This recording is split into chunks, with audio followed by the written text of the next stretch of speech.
मैं डॉक्टर नीलम जुनेजा, सहचार्य इतिहास राजकीय महाविद्यालय श्री करणपुर महाविद्यालय के यूट्यूब चैनल पर आप सबका हार्दिक अभिनंदन करती हूँ। आज मैं बीए पार्ट फर्स्ट विषय इतिहास पेपर फर्स्ट के अंतर्गत प्राचीन भारतीय इतिहास को जानने के साधन क्या हैं, इसके बारे में आपसे चर्चा करना चाहती हूँ। हमारा प्राचीन काल का इतिहास के अंतर्गत प्रारंभिक इतिहास जो है माना जाता है, और इस इतिहास का समय जो है इतिहास में प्रारंभ से लेकर कुछ इतिहासकारों के अनुसार 1000 ईस्वी और कुछ इतिहासकारों के अनुसार इसका समय 1206 तक निर्धारित किया गया है। और हमें इतिहास को जानने से पहले हमें इतिहास शब्द जो है इसके अर्थ को जानना जरूरी है। इतिहास ये 3 शब्दों के मेल से बना है, इति प्लस है प्लस आस। इति का अर्थ होता है अब तक निश्चित रूप से क्या हुआ है, और है का अर्थ होता है सचमुच, और कहते हैं कि आस का अर्थ होता है निरंतर रहना या बोध होना। अर्थात इतिहास एक ऐसा विषय है जो हमें अब तक निश्चित रूप से जो भी घटित हुआ है उसके बारे में जानकारी देता है, यानी इससे हमें अतीत की घटनाओं के बारे में अब तक क्या घटित हो चुका है उसके बारे में जानकारी जो है मिलती है। और इतिहास जो है इसको अंग्रेजी में हम हिस्ट्री के नाम से जानते हैं, और इसके जनक जो हैं हेरोडोटस को माना गया है, और उन्होंने हिस्टोरिका नामक पुस्तक लिखी, और इसके अंतर्गत सबसे पहले उन्होंने अतीत की घटनाओं के बारे में जानकारी जो थी दी। अर्थात हम ये कह सकते हैं कि इतिहास जो है वो हमें अब तक निश्चित रूप से मानवीय जीवन के साथ घटित हुई घटनाओं के बारे में हमें ऐतिहासिक साक्ष्यों के आधार पर जानकारी जो है उपलब्ध करवाता है। और इतिहास का विषय बड़ा व्यापक माना गया है। इससे राजनीतिक, सामाजिक, धार्मिक, आर्थिक अन्य विषयों के बारे में हमें जानकारी जो है मिलती है। और हमारा जो भारतीय इतिहास है इसको सुविधा के दृष्टिकोण से इतिहासकारों ने 3 अलग अलग कालों में बांटा है। इसमें सबसे पहला इतिहास प्राचीन भारत का इतिहास, और उसके बाद मध्यकालीन भारत का इतिहास, और तत्पश्चात आधुनिक भारत का इतिहास जो है आता है। आज हम सबसे पहले आपको प्राचीन भारत का जो इतिहास है इसको जानने के साधन क्या क्या हैं उसके बारे में आपसे चर्चा करना चाहते हैं। हमारा प्राचीन भारत का जो इतिहास है इसको जानने के जो साधन हैं इनको 3 भागों में विभाजित किया जाता है। इसमें एक तो साहित्यिक स्रोत आते हैं, और इसके अलावा दूसरा जो साधन है वो विदेशी यात्रियों का वृत्तांत यानी उनका विवरण है, और तीसरे साधन जो हैं वो पुरातात्विक साधन जो है माने जाते हैं। सबसे पहले हम साहित्यिक साधनों की बात जो है करते हैं। हमारे प्राचीन भारत के इतिहास को जानने के अंतर्गत जो साहित्यिक साधन हमें उपलब्ध होते हैं उसके अंतर्गत 2 प्रकार के साहित्य जो हैं आते हैं। एक तो धार्मिक साहित्य और दूसरे धर्मनिरपेक्ष साहित्य जो हैं आते हैं, जिसमें सबसे पहले हम धार्मिक साहित्यों के बारे में आपको बताना चाहते हैं। धार्मिक साहित्य वो साहित्य होते हैं जो धर्म को लेकर जो थे लिखे गए, लेकिन ये साहित्य जो थे धर्म से संबंधित होने के बावजूद भी ये हमें सामाजिक, धार्मिक और राजनीतिक घटनाओं के बारे में जानकारी जो है देते हैं। प्राचीन काल में जो धार्मिक साहित्य लिखे गए उसमें एक तो ब्राह्मण साहित्य, दूसरे बौद्ध साहित्य और तीसरे जैन साहित्य जो है आते हैं, क्योंकि प्राचीन काल में ये 3 महत्वपूर्ण धर्म एक के बाद एक भारत के अंतर्गत विकसित हुए, और इन धर्मों से संबंधित अनेकों साहित्य लिखे गए, और वो साहित्य जो है वो इतिहास के बारे में हमें जानकारी उपलब्ध जो है करवाते हैं। जिसमें सबसे पहले हम ब्राह्मण साहित्यों की बात करते हैं। ब्राह्मण साहित्य वो साहित्य हैं जो वैदिक काल के और उसके बाद जो थे लिखे गए थे, और उनके अंतर्गत सबसे पहला नाम वेदों का आता है। वेद के प्राचीन ग्रंथों के अंतर्गत यानी हमारे भारत के सबसे पहले साहित्य जो है माने जाते हैं, और वेदों की संख्या जो है वो 4 है, जिसमें ऋग्वेद, यजुर्वेद, सामवेद और अथर्ववेद, ये 4 वेद जो हैं आते हैं। ऋग्वेद के अंतर्गत हमें आर्यों के बारे में, उनकी सभ्यता और संस्कृति के बारे में, और आर्य जो थे उनके समय की राजनीतिक व्यवस्था और धर्म क्या था, इसके बारे में जानकारी मिलती है। और दूसरा वेद जो है वो यजुर्वेद है, जो हमें आर्यों के समय में होने वाले यज्ञों के बारे में जानकारी जो है प्रदान करता है। और तीसरा जो वेद है वो सामवेद है। इसके अंतर्गत वैदिक काल के अंतर्गत धर्म को लेकर देवताओं की पूजा और अर्चना के अंतर्गत कौन कौन से मंत्र गाए जाते थे, इसके बारे में जानकारी जो है मिलती है। और चौथा वेद अथर्ववेद है, जो आर्यों का अंतिम वेद है। अथर्व नाम के ऋषि के द्वारा इसे लिखा गया, इसलिए इसे अथर्ववेद के नाम से जाना जाता है। और इससे हमें आर्यों की जो सभ्यता और संस्कृति थी, उसमें समय के साथ क्या क्या बदलाव आया, उसके बारे में जानकारी उपलब्ध होती है। और वैदिक साहित्यों में दूसरा नाम ब्राह्मण साहित्यों का आता है। ये कहा जाता है कि वैदिक काल में जो यज्ञ और कर्मकांड थे वो बहुत जटिल थे, और उसको समझाने के लिए उसको लेकर कुछ अनुवादित ग्रंथ लिखे गए, जिन्हें ब्राह्मण ग्रंथों के नाम से जाना जाता है। और इनका संबंध जो है वेदों के साथ है। ऋग्वेद से संबंधित जो ब्राह्मण ग्रंथ हैं, उसमें ऐत्रेय और कौशिकी ब्राह्मण ग्रंथ आते हैं।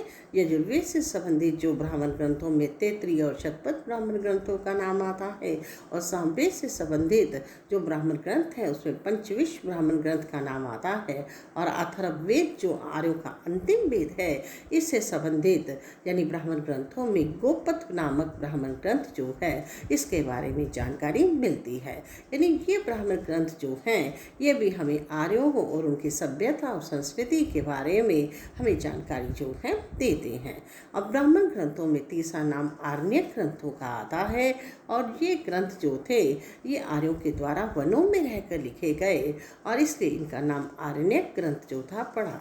और इस ग्रंथों की संख्या 4 या कुछ इतिहासकार 7 बताते हैं। इससे हमें आत्मा, परमात्माओं इत्यादि के बारे में जानकारी जो है मिलती है। और चौथा नाम ब्राह्मण ग्रंथों में उपनिषदों का आता है। उपनिषद ग्रंथ जो हैं, आर्यों के समय के बड़े महत्वपूर्ण ग्रंथ हैं, और इनकी संख्या को लेकर इतिहास के अंतर्गत अलग अलग यानी कि कुछ उल्लेख मिलता है। कुछ इसकी संख्या 200 बताती हैं, कुछ इसकी संख्या 108 बताते हैं, लेकिन उसमें सिलेक्टेड उपनिषद जो है वो 12 माने गए हैं। इसमें ईश, केन, कट, प्रश्न, मुंडक, मांडुक्य, ऐत्रेय, तैत्तिरीय, छंदोग्य, कौशिकी, वृहदारण्यक और श्वेताश्वर, ये यानी कि 12 उपनिषद जो हैं आते हैं।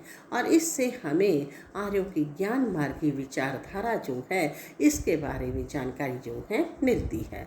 और इसके अलावा ये उपनिषद हमें प्राचीन काल में आर्यों के दर्शन के बारे में और राजनीतिक घटनाओं के अंतर्गत बिंबिसार के पूर्व के इतिहास के बारे में हमें जानकारी जो है उपलब्ध करवाते हैं। ब्राह्मण ग्रंथों में एक नाम वेदांग का भी आता है। वेदांग जिसे वेदों का ही अंग माना जाता है, और इनकी संख्या 6 है, जिसमें शिक्षा, कल्प, व्याकरण, निरुक्त, छंद और ज्योतिष ये आते हैं, जिससे तत्कालीन समाज व धर्म के बारे में जानकारी मिलती है। ब्राह्मण ग्रंथों में एक नाम समृद्धि ग्रंथों का भी आता है। और ये समृद्धियाँ ग्रंथ जो हैं, ये समाज के क्रियाकलापों के बारे में हमें जानकारी उपलब्ध जो है करवाते हैं। इसमें मनुस्मृति, याज्ञवल्क्य स्मृति, पाराशर स्मृति, नारद स्मृति, बृहस्पति, कात्यायन इत्यादि स्मृतियों का उल्लेख जो है मिलता है। और इससे भी हम इतिहास की जानकारी जो है ले सकते हैं। और ब्राह्मण ग्रंथों में एक नाम सूत्र ग्रंथों का है, जिनकी संख्या 3 बताई जाती है, जिसमें श्रोत सूत्र, गृह सूत्र और धर्म सूत्र हैं। और इसके अंतर्गत श्रोत सूत्र जो हैं, ये हमें धर्म के बारे में, और गृह सूत्र जो हैं दैनिक जीवन में काम में आने वाले रीति रिवाज, कर्मकांड और परंपराओं के बारे में, और जो धर्म सूत्र हैं ये विधि विधान इत्यादि के बारे में जानकारी जो है देते हैं। और ब्राह्मण ग्रंथों में एक नाम पुराणों का भी आता है। पुराण जिसका शाब्दिक अर्थ प्राचीन माना जाता है, और इनकी संख्या 18 है, जिसमें मत्स्य पुराण, भागवत पुराण, विष्णु पुराण, वायु पुराण, ब्राह्मण पुराण, ब्रह्म पुराण, पद्म पुराण, शिव पुराण इत्यादि अनेकों नाम जो हैं मिलते हैं। और इन पुराणों से हमें इतिहास के संदर्भ में बड़ी महत्वपूर्ण जानकारी जो है मिलती है। और इस ग्रंथों से हमें यानी कि मौर्य काल से लेकर हमें कहते हैं कि गुप्त काल तक के जो राजवंश थे उनके बारे में जानकारी जो है प्राप्त होती है। और प्राचीन काल के इतिहास को जानने में महाकाव्यों का भी बहुत महत्वपूर्ण योगदान माना जाता है। इनकी संख्या 2 बताई जाती है। इसमें एक रामायण और एक महाभारत है। रामायण जिसके रचनाकार महर्षि वाल्मीकि हैं, जिसमें हमें राम के बारे में, उनके चरित्र के बारे में, उस समय के नगर और राज्यों के बारे में, उस समय के लोगों की प्रवृत्ति के बारे में, और इसके साथ साथ कहते हैं कि रावण और राम के युद्ध के बारे में, और उसमें राम की विजय और रावण के पराजय के बारे में जानकारी जो है मिलती है। और रामायण एक ऐसा ग्रंथ है जो हमें आदर्शों के बारे में जानकारी भी प्रदान करता है। और हमारे इतिहास के अंतर्गत महाकाव्यों में एक नाम महाभारत का आता है, जिसे पंचम वेद की संज्ञा दी जाती है, जिसके रचनाकार महर्षि वेद व्यास जी को माना जाता है। और ये ग्रंथ हमारे भारत का सबसे विशाल ग्रंथ है। और इस महाकाव्य से हमें सामाजिक, राजनीतिक, धार्मिक, आर्थिक स्थिति के बारे में जानकारी जो है मिलती है। यानी हम ये कह सकते हैं कि ये ब्राह्मण ग्रंथ जो हैं ये धर्म को लेकर लिखे गए, लेकिन इससे हम राजनीतिक और अन्य घटनाओं के बारे में जानकारी जो है प्राप्त कर सकते हैं। अब इसके बाद आता है बौद्ध साहित्यों का नाम। बौद्ध धर्म हमारे भारत में वैदिक धर्म के बाद जैसे विकसित हुआ और उसको लेकर अनेकों साहित्य लिखे गए, और जिसको बौद्ध साहित्यों के नाम से जाना जाता है, जिसमें जैसे त्रिपिटक नामक साहित्यों का नाम आता है। विनय पिटक बौद्ध संघ के नियमों के बारे में, सुत्त पिटक महात्मा बुद्ध के जीवन और उपदेशों के बारे में, अभिधम्म पिटक बौद्ध धर्म के दर्शन के बारे में हमें जानकारी जो है प्रदान करता है।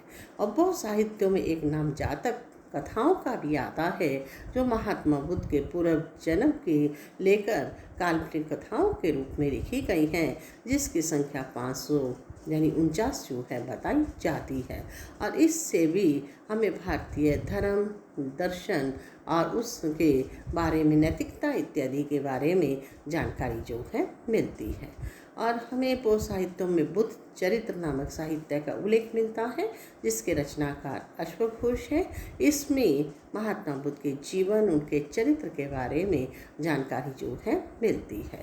दीपवंश और महावंश ये भी बौद्ध धर्म के साहित्यों में आते हैं, और कहते हैं कि ये पाली भाषा में लिखे गए हैं। और दोनों ग्रंथों का नाम एक साथ आता है, लेकिन दीपवंश 4वीं शताब्दी का और महावंश जो है 5वीं शताब्दी का ग्रंथ माना जाता है। इससे अशोक से लेकर उसके समय की महत्वपूर्ण घटनाओं और उसके बाद के इतिहास के बारे में उल्लेख जो है मिलता है। ठीक इसी प्रकार बौद्ध साहित्यों में मिलिंद पन्हो नामक ग्रंथ जो है, इसमें यूनानी राजा मिनेंडर और बौद्ध भिक्षु नागसेन की आपसी वार्ता के बारे में जानकारी जो है मिलती है। दिव्यवदान नामक ग्रंथ ये भी बौद्ध ग्रंथों में एक बड़ा महत्वपूर्ण ग्रंथ है, और इस ग्रंथ से भी हमें अनेकों वंशों के बारे में और भारत के अनेकों घटनाओं के बारे में, राजवंशों के बारे में जानकारी जो है मिलती है। बौद्ध साहित्य में मंजूश्री मूलकल्प नामक साहित्य भी एक बड़ा महत्वपूर्ण ग्रंथ है, और इस ग्रंथ से हमें कहते हैं कि महात्मा बुद्ध के जीवन के बारे में और उसके बाद हमारे भारत के कुछ महत्वपूर्ण सम्राट और राजवंशों के बारे में जानकारी जो है मिलती है। और इतिहास के अंतर्गत जो साहित्य आते हैं उसमें एक नाम जैसे ललित विस्तार का भी आता है, और ये ग्रंथ जो है ये भी हमें महात्मा बुद्ध के बारे में और बौद्ध धर्म के अनेकों पक्षों के बारे में जानकारी जो है प्रदान करता है। ठीक वैदिक साहित्यों की तरह बौद्ध साहित्यों की तरह एक नाम जैन साहित्यों का भी मिलता है, और ये साहित्य कहते हैं कि जैन धर्म के विकसित होने के बाद लिखे गए, और इन साहित्यों के से भी हमें इतिहास के बारे में जानकारी जो है मिलती है। बौद्ध साहित्य संस्कृत और पाली भाषा में लिखे गए थे, जैन साहित्य प्राकृत और संस्कृत भाषा में लिखे गए। उसमें एक तो आगम साहित्य आते हैं, और इसके अलावा जो साहित्य आते हैं उसमें अंग नामक साहित्यों का उल्लेख भी मिलता है, और उसके अंतर्गत जैसे आचरण सूत्र, कल्प सूत्र, भक्ति सूत्र इत्यादि ग्रंथों के बारे में जानकारी मिलती है। और ये साहित्य है वे महावीर स्वामी के जीवन के बारे में, जैन मुनियों के आचरण के बारे में और जैन धर्म के सिद्धांतों के बारे में जानकारी जो है देते हैं। ठीक इसी प्रकार जैन साहित्यों में भद्रबाहु चरित्र जो है, जिसके लेखक भद्रबाहु हैं, इससे मौर्य वंश के राजा चंद्रगुप्त मौर्य के समय की घटनाओं के बारे में जानकारी जो है मिलती है। ठीक इसी प्रकार परिशिष्ट पर्व नामक एक जैन साहित्य है। इसके रचनाकार हेमचंद्र हैं और इससे 12वीं शताब्दी तक के घटनाओं के बारे में और इसके अलावा महावीर स्वामी का अपने समकालीन राजाओं के साथ क्या संबंध थे, इसके बारे में जानकारी मिलती है।